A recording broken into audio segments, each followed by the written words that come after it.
Good morning.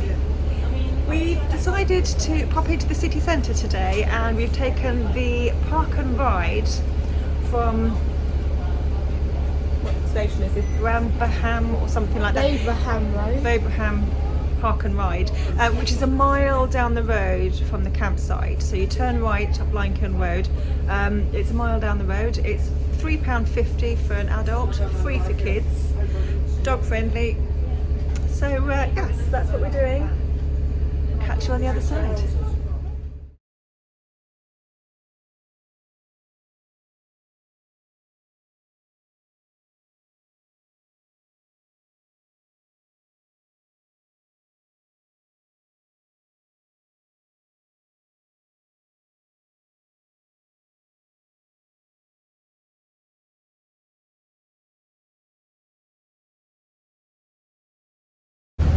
So 3 stops up from where we were dropped off by the park and ride, we discovered the city tour bus, the city sightseeing open top tour bus, and we grabbed ourselves 2 tickets and hopped on that. So it's one of those hop on.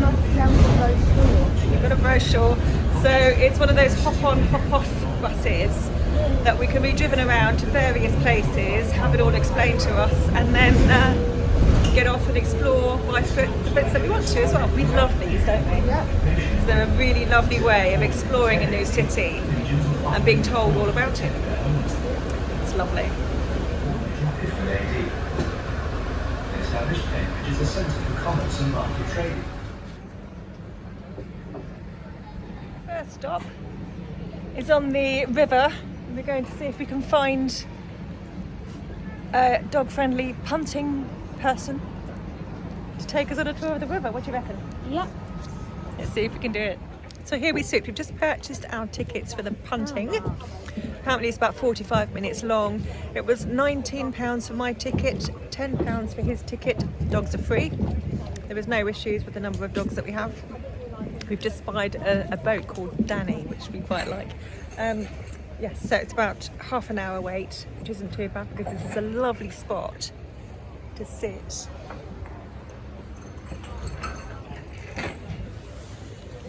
And while away half an hour on the river.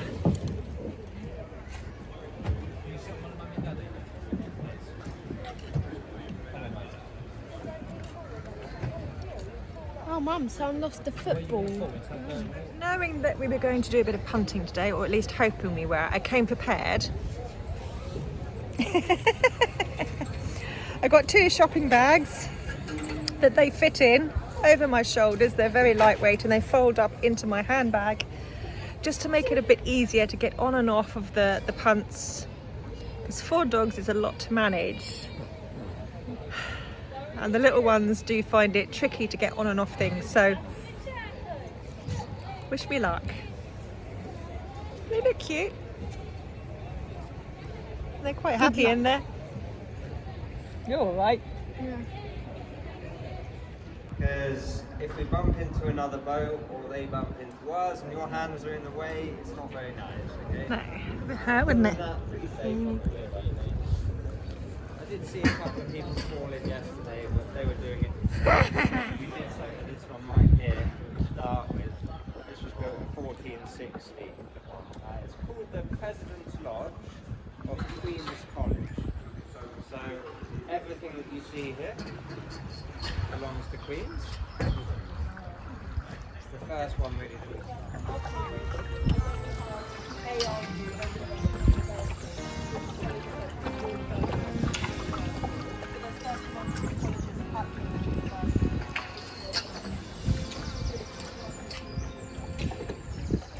that I was born by the river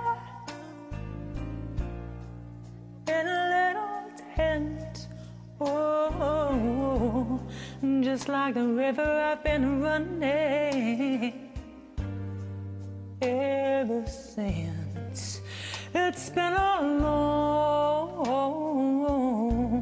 long time coming, but I know the change gonna come. Oh, yes it will. It's been too hard, Would this? but I'm afraid to die, 'cause I don't know what's up there beyond the sky. It's been a long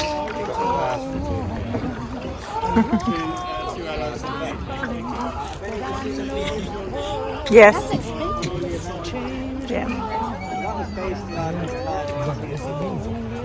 so a lot of the iconic scenes in the film were filmed at St. John's, which is further up the river. I'll point out to you some of the locations.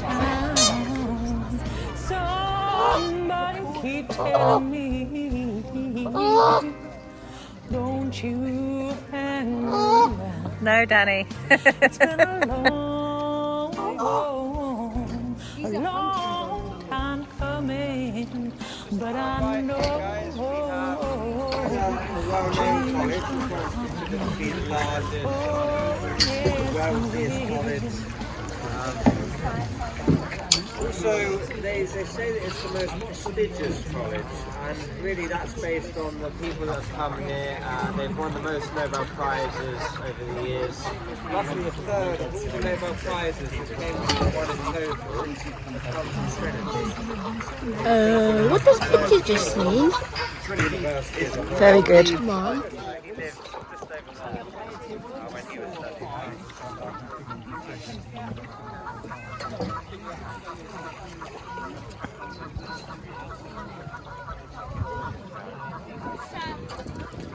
Now guys, you have Trinity College.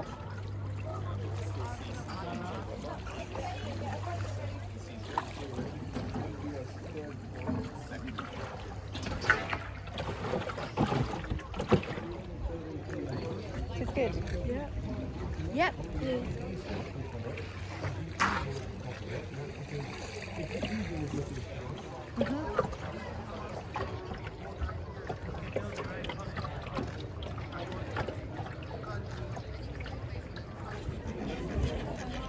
That one is beautiful. Hello. And he likes them. Ducks.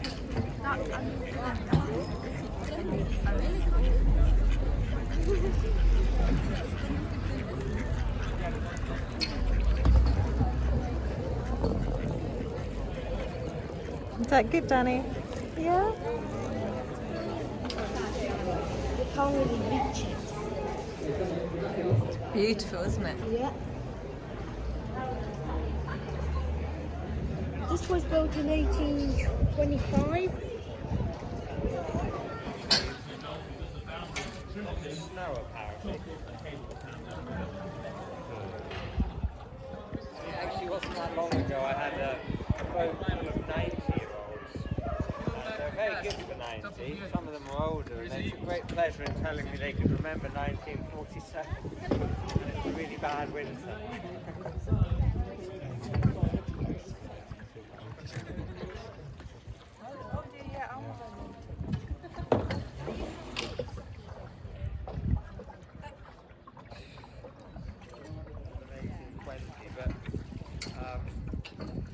Yeah, today it's probably most well known because it holds the first manuscripts of A.A. Milne's Winnie the Pooh. Oh, nice. So people call it the Winnie the Pooh Library. But some of Newton's work is up there. So Isaac Newton wrote a book called his Principia Mathematica. It was his first published work. That's up there. It comes with a lock of his hair, so you can go see Newton's hair if you fancy it. A little bit weird, but it's up there. There's all sorts though.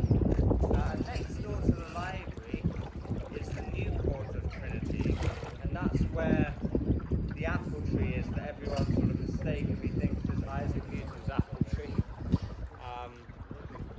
Sadly, it's not his one, guys. In fact, the stories behind that suggest that it didn't actually survive. Apparently, he saw the apple fall from the tree up in Lincolnshire, Right. not far from where he grew up, in a place called Woolsthorpe Manor.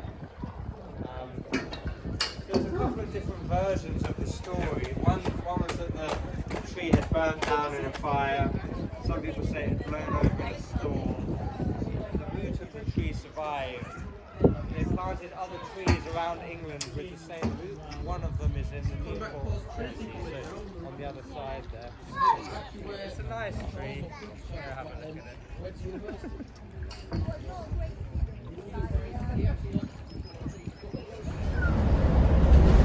Churchill was inspired by a visit in 1955 to the Massachusetts Institute of Technology, a slightly founded institution to promote mathematics and sciences.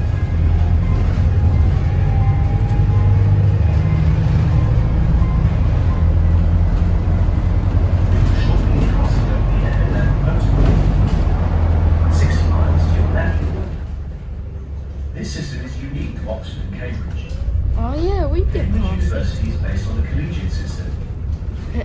There are 31 colleges within the university. But most of us still pay the tax today. Cambridge University Press was granted its license in So we found a dog-friendly Starbucks in the city centre, so we're taking a bit of a breather. The dogs have had a cappuccino, I've got a decaf latte, and the boy Charles got a raspberry lemonade. Nice to take a break and a sit down. Oh, Danny. What's this, Danny? It's a cappuccino. Amber. Luna, Tori.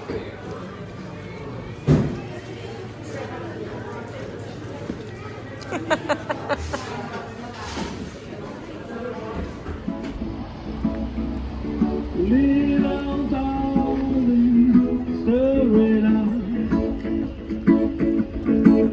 Oh, Well, that was a particularly enjoyable day. It really was. Rather loved the punting, and our punting person was called Tom. Was so lovely, so sweet, very knowledgeable about what he was doing, and rather easy on the eye.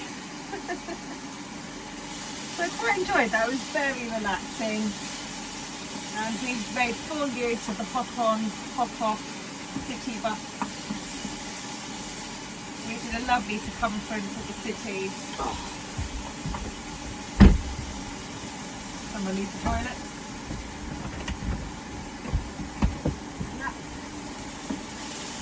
Had a little wander around, and I think we're all really tired now. Danny has done superbly today, both on the punts, on the buses. The park and ride is excellent value. At £3.50 for an adult, children go free, you park for free, and it's only a mile down the road, and it's excellent because you don't want to be driving around Cambridge. It's a nightmare. Traffic is awful. A lot of it is closed or one way or particular vehicles only, and they have those rising bollards, and it's hideously expensive to park. So I would thoroughly recommend park and ride. At Cambridge they've got a number of park and ride options.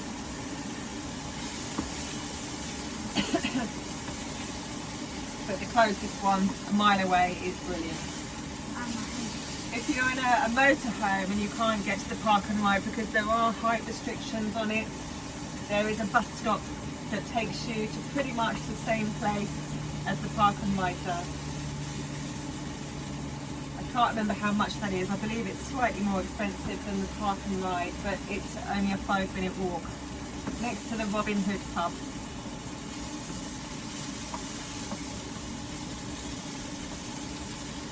So yeah, so I'm cooking dinner now, and we're going to have spaghetti with chopped tomatoes, sliced peppers, a sliced shallot, some chopped sun-dried tomatoes, which I absolutely love, dried oregano, balsamic vinegar, and a bit of vegetable stock.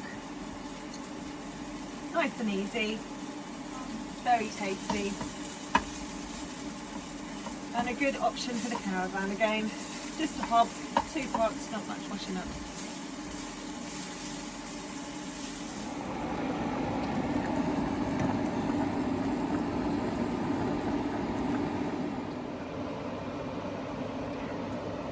Think better.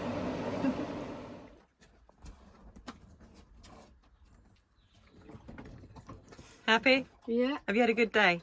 Mhm. What was the best bit? I liked all of it. Best bit was? Tour bus. The tour bus, was it? Oh, I loved the river punting. Me too. I don't know what's the best bit. I liked it all. Just want to see if you can eat that without making a mess. That'll be a no then.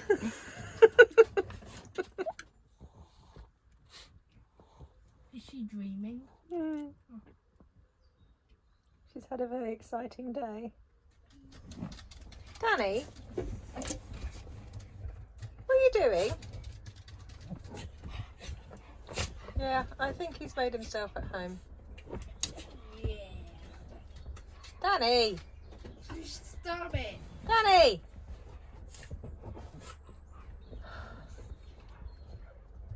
Why do I bother? Danny! Not a care in the world. Yeah. You scrappy oik. Danny? Danny, that's not where you sit. Off. Yeah, I'm talking to you, mate. Just let him sit wherever he wants. No, tables are not for dogs. Good evening. Well, I've just had an encounter with a brown dog.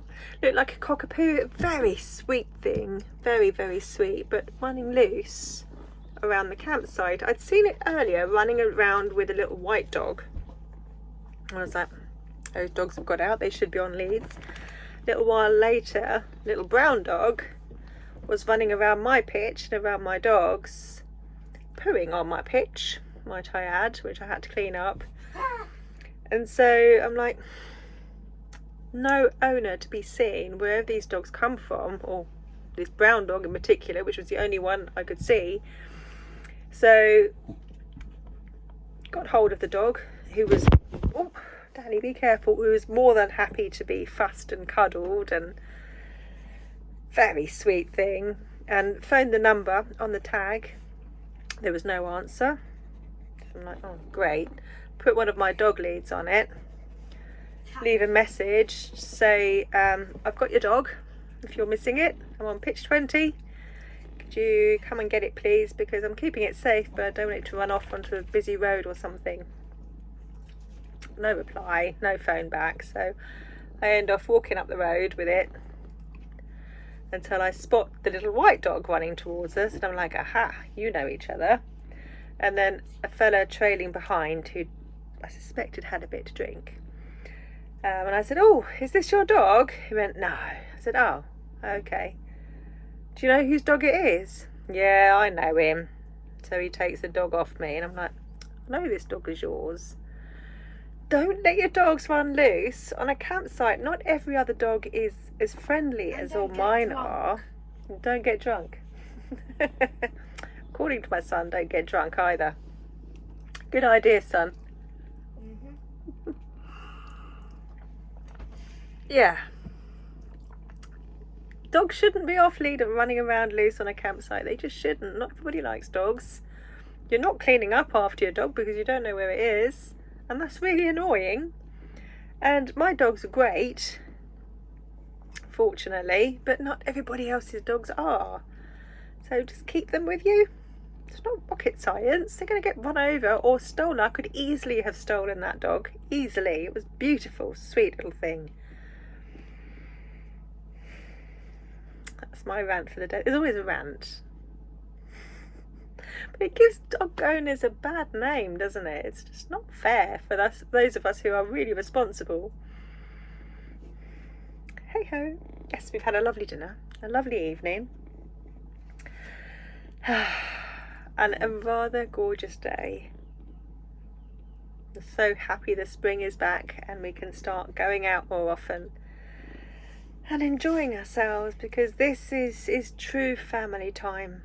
You know, when you're off out on your adventures, discovering new places and experiencing new things, you're both chatting to each other and having great conversations and laughing together, and it's just wholesome family goodness, just you can't beat it, can you? You really can't. And I'm so proud of all of my dogs because they are superstars. They've had so many comments today on how good they are. And especially as this is Danny's first experience, and today he was on numerous buses in busy city centres, walking around, meeting lots of other dogs, and then on a boat as well, up and down the river with his nose out sniffing the ducks. He's been a superstar, so I'm really proud of him. He fits in beautifully with my other lot. I did get lots of comments saying, oh, that's a lot of dogs. Yes, it is. Yes. A bit too many, really. But we're fine. We've managed. All of my little provisions that I'd made before we came away have all worked wonderfully well. Thank heavens. And you like your bags, didn't you? You did. Chihuahuas love their little shopping bags. I only tried that out the other day, thinking, what am I going to do? How am I going to manage 4 dogs getting on and off of buses and boats and things? Buses wasn't an issue, but I know getting onto boats when there's a bit of a gap between the boat that's moving and the solid pier, that's an issue for them, and trying to get 4 on is a bit tricky, but not when I've got them in bags over my shoulders. A pair of puppies. Yes, lovely jubbly. And tomorrow, of course, is Easter Sunday. Hey. That one over there is very excited, although he tells me that the Easter Bunny doesn't exist. Yeah, it doesn't. Are you sure? Yeah. I'm not sure what we're going to do then, mate. I was kind of banking on the Easter Bunny finding you to give you eggs. We're going to have to go shopping then, aren't we? You give the eggs. I give the eggs, do I? Yeah. Right. We'll see, won't we? We're finally growing up. Yes, finally I get the credit. More to the point. Anyway, on that note, I'm going to love you and leave you. Tonight's flavour is grapefruit. I think I forgot to tell you yesterday I had pineapple. Pineapple was lush. Grapefruit is, I've got to be honest, they all taste quite similar. Just very, very sweet. And there's a slight back taste of what it's supposed to be, but mostly it's sugar. Suits me just fine. Turns a gin and tonic into a very sweet cool drink. I like it. So yes, we shall see you in the morning. Hope you're all having a lovely day as we are. Love you lots. Thanks for watching.